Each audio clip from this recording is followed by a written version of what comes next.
Good morning बच्चों। आज हम फिर से आपके लिए एक नया टॉपिक लेके क्लास में आए हैं। आप सबका मेरे क्लास में स्वागत है। आज हमारा टॉपिक है साबुन तथा अपमार्जक यानी सोप एंड डिटर्जेंट। सोप दो प्रकार की है, एक टॉयलेट सोप और एक होता है आपका कपड़े धोने वाला वॉशिंग सोप, और एक होता है डिटर्जेंट जो पाउडर होता है, उसको अपमार्जक कहा जाता है।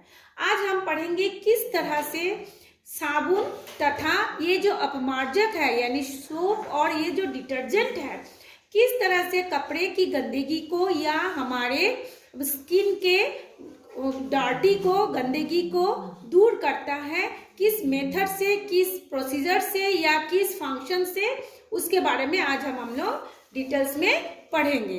तो चलिए शुरू करने से पहले मैं आप लोगों को बता दूं, जो पहली बार इस चैनल को देख रहे हैं वो इसे सब्सक्राइब कर ले ताकि आपको घर बैठे ही ऐसे पढ़ाई का लाभ मिल सके। तो चलिए शुरू करते हैं। सबसे पहले हम देखते हैं साबुन, है ना। साबुन क्या करता है? गंदगी दूर करता है। कौन से गंदगी को?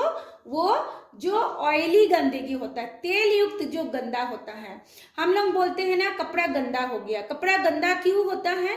क्योंकि उसमें हम बोलते हैं कि धूल लग गया, डस्ट लग गया, है ना। लेकिन धूल और डस्ट कभी कपड़े पे गंदा नहीं करता। तो गंदा कैसे होता है? क्योंकि जब हम कपड़े पहनते हैं हमारे शरीर में कुछ ऑयल होता है या हमारे पोल्यूशन के कारण आसपास में जो ऑयली इन्वायरमेंट होता है, वातावरण होता है, जो कि हमारे कपड़ों पे पहले से ही चिपके रहते हैं या हमारे स्किन पे तो शरीर के अंदर से भी तेल निकालता है। तो जब उस पर धुआं, धूल ये सब लगते हैं तो वो धुआं और धूल उस तेल में जाके चिपक जाता है और चिपकने के कारण वो फिर क्या हो जाता है? गंदा होता है। पहले थोड़ी सी गंदी होती है, फिर उसके ऊपर तेल और धूल चिपकता है, फिर वो गंदगी ज्यादा दिखाई देने लगता है। तो ये जो गंदगी है जिसको हम मैल बोलते हैं वो ऑयली होती है। और ऑयल और पानी यानी जब हम उस गंदा कपड़े को पानी में या हमारे जब शरीर स्किन गंदा होता है पानी में धोते हैं तो वो साफ नहीं होता। क्यों नहीं होता?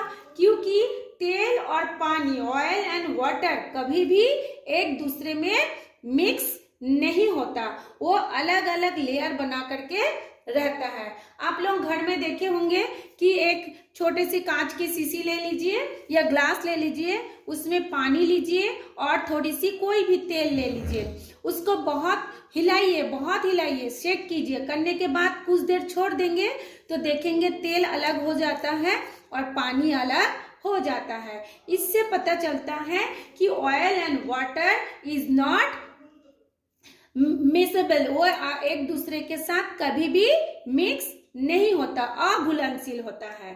तो चलिए अब हम देखते हैं साबुन में ऐसा कौन सा गुण है जिसके कारण कपड़े की गंदगी दूर हो जाते हैं। तो सबसे पहले हम देखते हैं साबुन जो है वो लंबी श्रृंखला वाले, श्रृंखला मतलब आप सब जानते हैं चेन होता है, उसको श्रृंखला कहा जाता है। लंबी श्रृंखला वाले कार्बोक्सिलिक अम्ल के, सोडियम या पोटेशियम लवण के होते हैं। तो इसका फॉर्मूला क्या लिखेंगे? RCOOM द्वारा दर्शाया जाता है। अब ये R क्या है, COO क्या है, M क्या है, हम लोग 1 by 1 इसको पढ़ते हैं। COO होता है कार्बोक्सिलिक अम्ल का पार्ट, M होता है कोई भी मेटल यानी धातु, और R होता है हाइड्रोकार्बन। ठीक है, तो देखिए ये जो RCOOM है उसका हम लोग यदि सूत्र लिखे, R की जगह में लिखेंगे C17H35, COO M की जगह में लिखेंगे Na या K+। मैं छोटा सा लिख दे रही हूं, आप लोग देखिए C17H35 COO Na, इसका फॉर्मूला C17 H35 COONA। तो ये C17H35 जो होता है वो एक हाइड्रोकार्बन होता है जिसको R से दर्शाया जाता है। तो ये जो सूत्र है उसको 3 पार्ट में डिवाइड किया गया है। R जिसका होता है C17H35, दूसरा हो गया COO जिसको कहा जाता है कार्बोक्सिलेट आयन।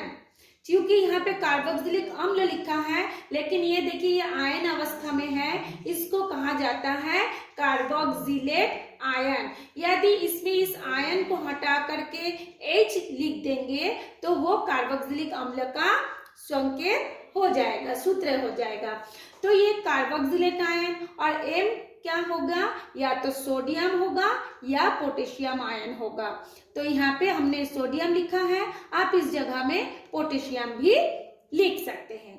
तो जब हम लोग इस साबुन को पानी में घोलते हैं, चाहे हमारे शरीर में लगाए, जब हम नहाते हैं तो पहले पानी से धोते हैं फिर साबुन लगाते हैं, या फिर हम लोग डिटर्जेंट में क्या करते हैं, बाल्टी में डिटर्जेंट को घोल लेते हैं फिर गंदा कपड़े को डुबाते हैं, या फिर जब हम लोग कपड़े को साबुन से धोते हैं तो पहले उसको भिगा लेते हैं फिर साबुन रगड़ते हैं। तब क्या होता है, जब हम लोग इस साबुन को पानी में घोलते हैं तो सबसे पहले वो 2 हिस्सों में बांट जाता है। पहले हिस्सा Na या K हो जाता है, सोडियम लवण या पोटेशियम माने आयन, लवण नहीं आयन, सोडियम आयन या पोटेशियम आयन होता है जो कि पानी में चला जाता है। और दूसरा हिस्सा होता है RCOO, है ना, दूसरा हिस्सा हो गया RCOO। फिर क्या इतना पहले हो गया, घुल गया, फिर RCOO फिर 2 हिस्सों में ये देखिए टूटता है। साबुन या डिटर्जेंट को पानी में घोलने पर साबुन 2 आयनों में टूट जाता है, एक सोडियम आयन या तो पोटेशियम आयन और दूसरा हो गया RCOO माइनस आयन। ठीक है, तो RCOO को कार्बोक्सिलिक ऋणायन कहा गया है इसको। अब ये फिर क्या होता है, 2 हिस्सों में बट जाता है। एक हिस्सा उसका R हो गया, देखिए ये हिस्सा 2 हिस्सों में बांट गया, एक R हो गया और एक COO माइनस हो गया। R को कहा जाता है पूंछ। क्यों पूंछ, क्योंकि ये बहुत लंबी श्रृंखला वाले होते हैं। यहाँ पे मैं लिखी हूं ना लंबी श्रृंखला वाले, तो उसको कहा जाता है पूंछ। मान लीजिए आप एक सांप की तरह वो हो जाता है, सिर्फ उसका एक जैसे सांप का एक छोटा सा मुंडी होता है और पूरा लंबा शरीर होती है, सेम वैसे ही मान लीजिए R जो होता है एक लंबा सा शरीर पूंछ जैसा हो गया और उसका सिर हो गया COO माइनस। ये देखिए यहाँ पे मैंने बनाया है, ये देखिए ये जो लंबी सी पूंछ है C17H35 का एक लंबी श्रृंखला बना है।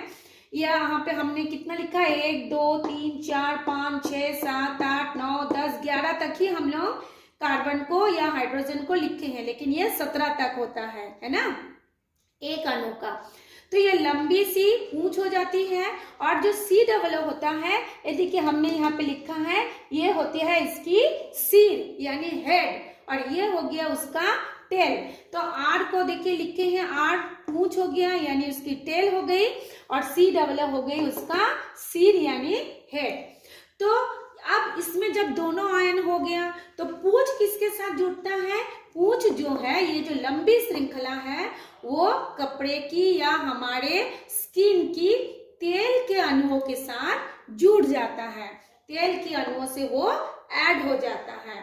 और उसका जो सिर होता है वो पानी के अणुओं के साथ ऐड हो जाता है, जुड़ जाता है।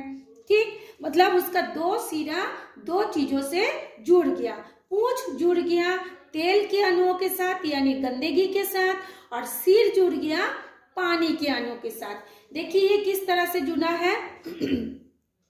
मान लीजिए ये कहीं पर भी एक गंदा है, तेल है ना, तेल के ऊपर धूल कण सब मिल करके वो बहुत गंदगी हो गया।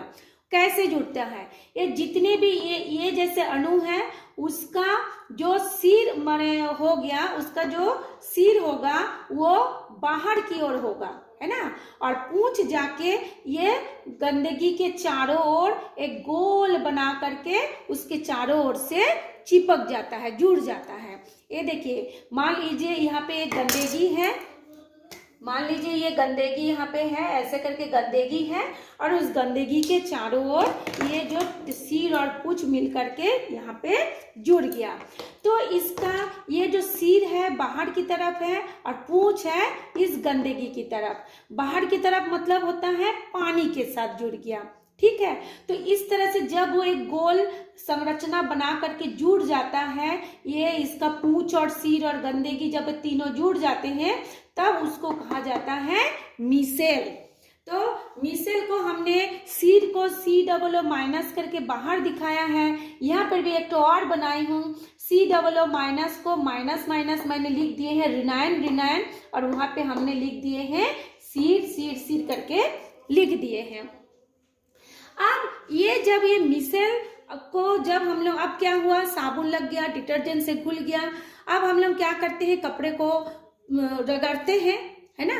तो रगड़ने से क्या होता है, ये जैसे ये जुड़ गया, तो जुड़ने के बाद रगड़ने से ये क्या हो गया, गंदगी जो है ढीला पड़ जाता है, स्किन से भी और हमारे शरीर से भी। हम लोग शरीर में भी साबुन लगाते हैं तो रगड़ते हैं, कपड़ों में भी लगाते हैं तो रगड़ते हैं, और फिर रगड़ने के बाद हम लोग क्या करते हैं, पानी से उसको खंगालते हैं, धोते हैं, है ना।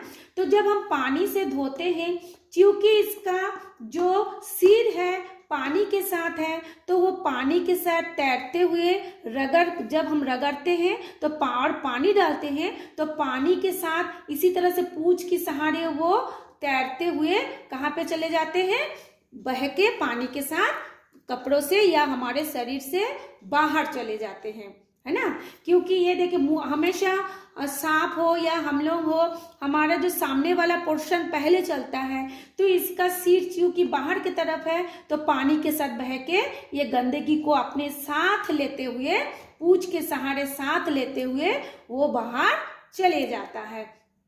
इस तरह से हमारा पूरा स्किन या फिर हमारे पूरे कपड़े जो है गंदगी से मुक्त हो जाता है, और साबुन इस तरह से पूरा गंदगी को दूर करके कपड़े को साफ सुथरा या हमारे स्किन को भी क्लियर कर देते हैं गंदगी से। तो ये था आप लोगों का साबुन तथा अपमार्जक यानी सोप एंड डिटर्जेंट, किस तरह से उसका फंक्शंस, कैसे वो काम करता है, इसके बारे में। ये इस बार एग्जाम में आ सकता है, यानी आ भी सकता है और जरूर आ सकता है।